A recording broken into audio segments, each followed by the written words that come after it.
Hi friends, అందరూ ఎలా ఉన్నారు? ప్రస్తుతం అయితే మనం ఇప్పుడు NIT Rourkela G+6 boys hostel అయితే చూడడానికి వచ్చాము. ఇదంతా కూడా boys hostel structure, main structure complete అయిపోయింది. మీకు అందరూ తెలుసు మెయిన్ స్ట్రక్చర్ అంటే ఇప్పుడు జనరల్గా మనకి ఫౌండేషన్ అయితే కింద ఉంటుంది. తర్వాత ఈ కనిపిస్తున్న సబ్ స్ట్రక్చర్, సూపర్ స్ట్రక్చర్ ఇవన్నీ కూడా మొత్తం కలిపి కూడా కాలమ్స్, బీమ్స్, స్లాబ్ ఇవే ఉంటాయి మెయిన్ కాంపోనెంట్స్. ఆ తర్వాత మీరు చూసుకుంటే లాంగిట్యూనల్ బీమ్స్, ట్రాన్స్ఫర్ బీమ్స్ ఇవన్నీ ఉంటాయి. ఇదంతా G+6. తర్వాత ఇది వచ్చేసి ఎంట్రన్స్, మనకు కనిపిస్తుంది అయితే ఎంట్రన్స్ తయారు చేస్తున్నారు. ఇంకా వీళ్ళు కన్స్ట్రక్షన్ అయితే ఆల్మోస్ట్ కంప్లీట్ అయిపోయింది. స్లాబ్లు అన్నీ అయిపోయినాయి. ఓన్లీ లాస్ట్ ఫైనల్ స్లాబ్ ఒకటి ఉంది. ఆ తర్వాత ఫినిషింగ్ వర్క్లు అయితే చాలా ఉన్నాయి. అటుపక్క కూడా కొంచెం వర్క్ అయితే పెండింగ్ ఉంది.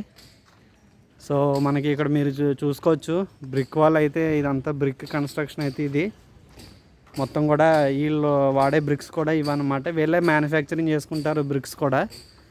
సో ఈ బ్రిక్స్ అనేవి కూడా బయట నుంచి ఏం కొనరు. బ్రిక్స్ కూడా వీళ్ళే మ్యానుఫ్యాక్చరింగ్ చేసుకుంటారు. ఇవి మామూలు మన రెగ్యులర్గా మెటీరియల్స్ కాకుండా ఇవి వేరే మెటీరియల్స్తో తయారు చేస్తారు. ఇది మామూలుగా మనకైతే స్టోన్ డస్ట్తో చేసుకోవచ్చు అనమాట. శాండ్ మాత్రం వీళ్ళు రివర్ శాండ్ అయితే వాడుతున్నారు. బ్రిక్స్కి అయితే మాత్రం స్టోన్ డస్ట్ వాడుతున్నారు. సో అదంతా కూడా అవుటరు, ఇన్నరు. అవుటర్ మొత్తం కలిపి కూడా 9 ఇంచెస్ అయితే వాల్ ఇచ్చారు. సో ఇప్పుడు మనం చూసుకుంటే మనం లోపలికి వెళ్తున్నాం. సో నేను ఇప్పుడు మొత్తం మీకు క్లియర్గా ఎక్స్ప్లెయిన్ చేస్తాను. ఇదన్నీ రా బ్రిక్స్ అన్నీ వేస్ట్ అంతా కింద పడి ఉంది.